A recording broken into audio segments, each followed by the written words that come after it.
नमस्कार हैप्पी शिवरात्रि मोर गोटे सुंदर वीडियो को आपण मानक स्वागत। आशा करे आपण माने बहुत भलरे थे आ खुशी रे थे। संध्यारे रेडी हो बाहरी थिलु आम गाँ शिव मंदिर को। शिव मंदिर रे पशु पशु बाहर देखिलु एते लाइन रे दीप थुआ जाइछि, पुणी हजार दीप जहाँ को जलाया पाई एठी रखा जाइथिला। आमे मंदिर भितर को गलु आ ठाकुर को आग दर्शन कलु। ठाकुरंकर पादुका पाई मुंडरे चंदन लगे मंदिर चारिपिठी बुलिया को लगिलु। मंदिर रे जो साजसज्जा होता ताको देखि मन बहुत खुशी थिला। आउ ठाकुरंक पाखे गोटे दीप जाली आ ठाकुर को मोर मनर कथा सबू कहली। मते एतिकी आशीर्वाद कर जेमती प्रति वर्ष तम पाखे मु एमिति गोटे दीप जाली पारिबी। दीप जालु जालु ठाकुरंक पाखे समय केमिति बीतु थाए जणा पडु न थाए। जेतेबेले मु छोट थिली आम घरे समस्ते उपास करते, तांकु देखी मु भी उपास कली।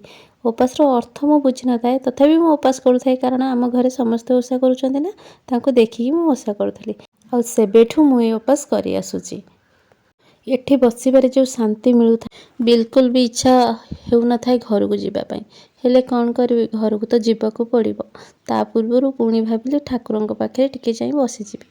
ठाकुरंक पाखे बसु बसु ठाकुरंकर जलाभिषेक स्टार्ट हो गला। आउ आमे सेठी आउ किछि समय पुणी रहीगल। सेठु आसीबाको मन तो न थाए, किंतु आसीबाको पड़िला। आसिला बेले दीपर आलोकरे मंदिर